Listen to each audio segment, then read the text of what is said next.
Yo te digo, mi morena, que no vaya tanto al pueblo, porque si no te enamora, yo pierdo mente y cerebro. Me han dicho que tú visitas a donde Julián el gato, pero siempre te lo he dicho. Nosotros vivimos en Santiago muy confortablemente, pero mi padre, primero mataron a 3 tíos míos, mi tío César, Faustino y Andrés Peroso, en el año 1932. Mi padre lo estaban acechando también porque conspiraban contra Trujillo, en la incipiente tiranía de Trujillo.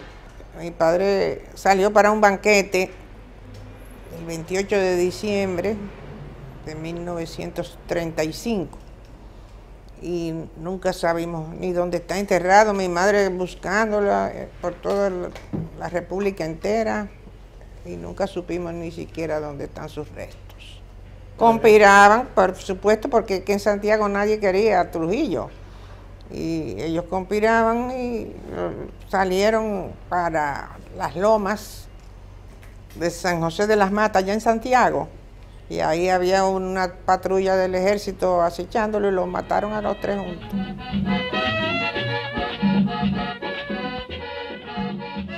En enero del 60 se declaró la persecución trujillista porque se descubrió el movimiento clandestino. Nos cogieron presos, nos llevaron presos a la 40, el día 21 de enero del 1960. Hubo una detención masiva de personas que estábamos, ¿verdad? Queríamos cambio del régimen trujillista y me fueron a buscar a las 3 de la mañana en un camión, en 3 carros Chevrolet, me recuerdo, un oficial de la Gestapo alemana, se llamaba Benjamin Scott, que se había refugiado acá y era pintor, decía que era pintor. Evidentemente estaba al servicio del régimen de Trujillo, porque Trujillo se alimentaba de los oficiales hitlerianos y de Mussolini, etc. Entonces, era un régimen fascista y desde luego a través de Franco en España lo imitaban mucho, llevaban muy buenas relaciones. Entonces nos fueron a buscar y nos llevaron a la 40. Allí una verdadera experiencia. Lo primero que hacían era desnudarte completamente a todo el mundo. Las solitarias fueron construidas como parte del sistema de tortura, ¿no? Y por la noche iban la gente de seguridad, usted con un foco, usted fulano, usted fulano, usted fulano. Cerraban la puerta. Usted fulano. Era para mantener inquieta en zozobra. Pensé muchas veces que me iban a asesinar, que me iban a matar. Por el pasillo pasaban en un serón los cadáveres de las personas que mataban. Y por el ruido, por las fricciones, ahí llevan uno, ahí llevan uno, ahí llevan uno. Yo estuve 2 meses en eso. De ahí me pasaron a las Solitarias Claras. Solitarias Claras era que tenía una ventana más grande. Y coincidió que frente estaba el grupo del doctor Fellito Esteves, de Moca. Hicimos muy buena amistad. Valiente. Ese gran líder, Fellito. Ah, sí. Entonces esas personas, según me contó él, los trajeron a toda la familia desnudos en un camión con arena, dando esos vueltas y cayéndose.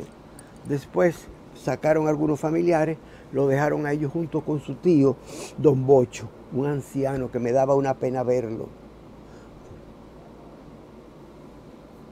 que no tenía nada que ver con eso, pero ya triste, muy anciano, la cabeza completamente cana. Ahí estaba también el chofer, porque ellos trataron de irse a Haití, pero fueron atrapados, ¿no? El chofer que condujo el carro estaba ahí también y murió de avitaminosis, del hambre. Entonces, recuerdo, ya yo no estaba ahí, sino en otra celda, cuando lo llevaron, dije al hospital. El hospital no era tal hospital. Le podían dar una aspirina si acaso, pero eso no funcionaba como hospital. A empujones y a patadas hasta la puerta del hospital y al otro día murió. Murió, hizo una confesión. ¿Qué he hecho yo en la vida para haber merecido esto? Patético aquello. Me montaron en los 3 carros que estaban parqueados frente a la casa, me montaron en el del medio y ahí estaba Benjamin Scott y estaba José Israel preso, muy magullado, muy maltratado. Entonces yo me sorprendí cuando lo vi sangrando y lloroso y torturado. Entonces José Israel me dijo, bueno, mira, Liberto, me explicó, esto es así, no te preocupes si te interrogan de manera muy brusca, tú le dices la verdad, no te preocupes, tú no tienes que ocultar nada, y nos fuimos a la 40. Bueno, ahí inmediatamente me recuerdo que encontré al doctor José Fernández Caminero, que me impresionó porque era un hombre ya maduro, con una cabellera cana, muy abundante, completamente desnudo, y aquella figura, y al padre del actual vicepresidente, Alburquerque Saya Bazán, pero no me recuerdo del nombre de pila. Era un señor mayor ya, muy mayor. Y me recuerdo que se le quitaron los lentes y casi no podía caminar porque no veía. Entonces él le reclamaba sus lentes y lo que le contestaban era con atropello y latigazos, y lo llevaron arreando como un caballo, un animal hacia la celda. Allí estaba también Luis Gómez Pérez, me recuerdo, Marcos Pérez Collado, Huáscar Castillo. En fin, eso eran los que estaban ahí inmediatamente. Después nos conocimos más porque nos encerraban en celdas comunes, que no cabíamos. Alfredo Manzano, me recuerdo que estaba allí también. Yo duré como 6 meses preso. A mí me detuvieron en enero y me liberaron como en septiembre. Esos son 9 meses.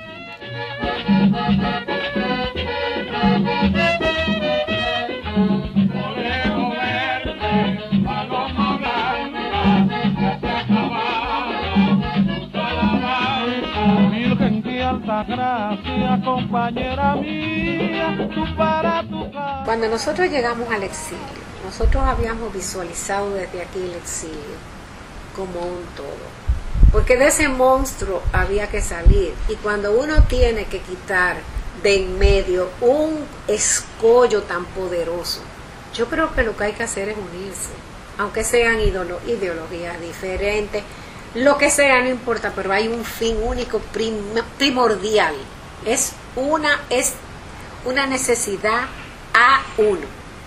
Entonces nosotros encontramos un exilio dividido ya por las ideologías, como tenían tantos años fuera.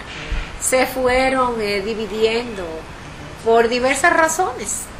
Lo cierto es que ese fue un primer motivo de desencanto de nosotros, porque nosotros pensábamos en una unidad monolítica para poder eliminar a ese bárbaro. Entonces, bueno, pues ahí comenzaron también las diligencias para buscar armas, porque el único afán de nosotros era encontrar con qué luchar, porque con las manos peladas no se puede, sobre todo con una bestia parecida. Entonces nos prometían, tuvimos contacto con los venezolanos, con los norteamericanos, la gente del FBI nos visitaba, pero nos ofrecían armas, pero nunca llegaron, nunca las tuvimos. Entonces un grupo se quedó en Venezuela, que ese grupo sí recibió en una finca llamada Choroní un entrenamiento militar, pero ya también ahí había grupos divergentes. Entonces viajamos a Guadalupe, viaje a Guadalupe, viaje a Curazao, viaje a Puerto Rico con un grupo de compañeros. ¿Y qué va? Algunos regresaron anticipadamente, o sea, antes que ellos regresaron. Luis Gómez regresó de Curazao, ese estuvo en Venezuela, Fidelio de Pradel, Juan Miguel Román, esos regresaron antes. Y yo en Nueva York regresé después que mataron a Trujillo. A él lo mataron en el 61 y yo vine en enero del 62. Yo regresé a mi país. Okay. Pero aún en esa época había impedimento de entrada para mí. Los gobernantes que le dieron apoyo al exilio dominicano, Grau San Martín le dio el apoyo hasta cierto límite a los exiliados con la conformación de Cayo Confite. Posteriormente él le retiró el apoyo por presiones norteamericanas, pero en principio sí le dio el apoyo para la creación del proyecto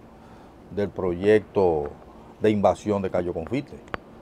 Ellos sí le dieron ese apoyo. El propio Prío Socarrás posteriormente le dio apoyo a un sector muy importante del exilio dominicano. Posteriormente, ya con el golpe de Estado que se le dio a Batista, que dio Batista a Prío Socarrás el 13 de marzo del 52, ya ese apoyo del gobierno batistiano a los exiliados no era el mismo, ya nosotros no teníamos la confianza, tan es así que tanto Bosch como Miolán, como nosotros mismos, mi padre y yo tuvimos que asilarnos en la Embajada de Venezuela para salir exiliados a Venezuela, de regreso. Desde Cuba, en el 58. Porque nosotros estábamos vinculados a través de un amigo de los dominicanos llamado Armando Pérez, un individuo que posteriormente salió al exilio en Miami, creo que vive, o no sé si murió, supongo yo que esté muerto porque él era adulto. En esa época nosotros tuvimos que asilarnos en la embajada porque estábamos muy ligados a través de Armando Pérez al directorio universitario, estudiantil universitario. Nosotros estábamos muy ligados a ese directorio.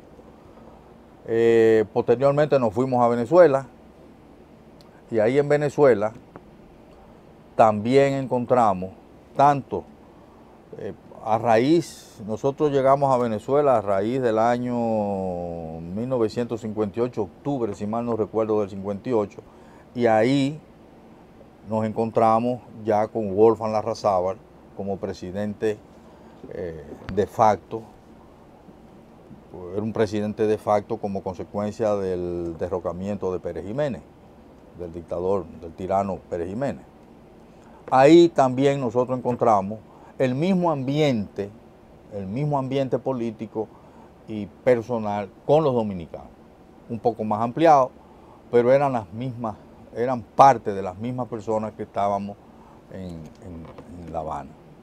Yo me gradué en el año 1945 de abogado. No pude ejercer porque nunca me dieron el exequatur. Entonces, en el año 50, después de pasarme 5 años sin exequatur, sin poder trabajar, decidí irme fuera del país. Y logré irme y me fui a Puerto Rico, donde viví 1 año y medio.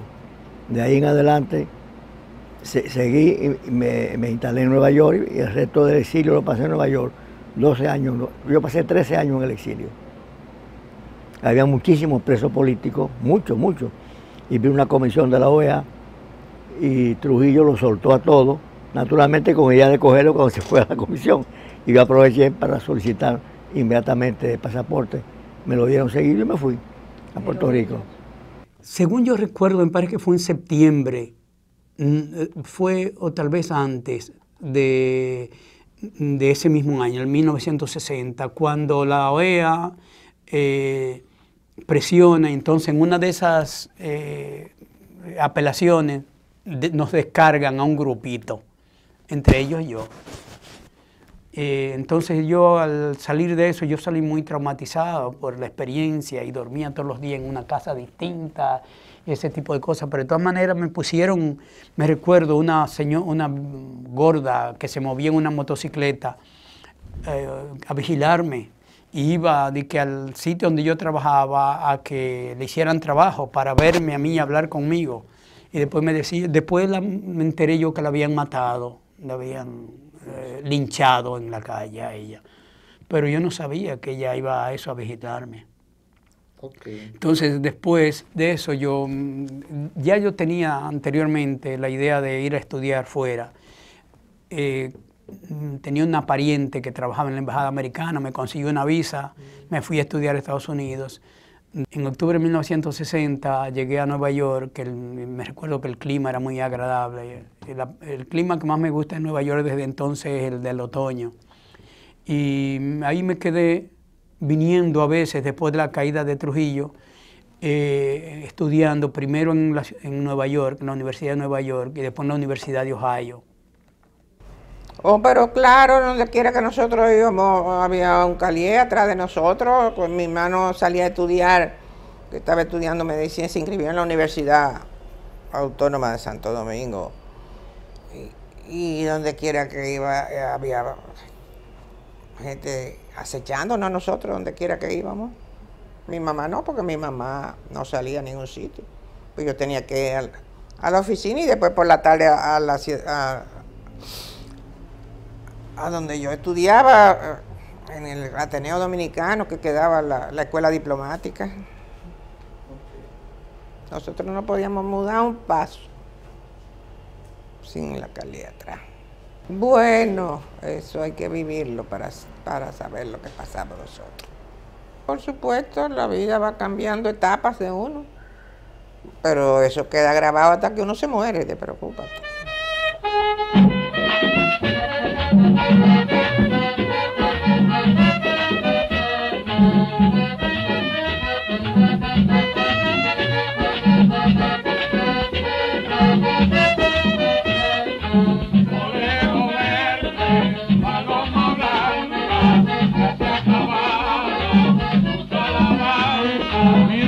Alta gracia, compañera mía, tú para tu casa, yo para la mía. Olivo verde, paloma blanca, ya se acabó, para la ya llegó la aurora de madrugada.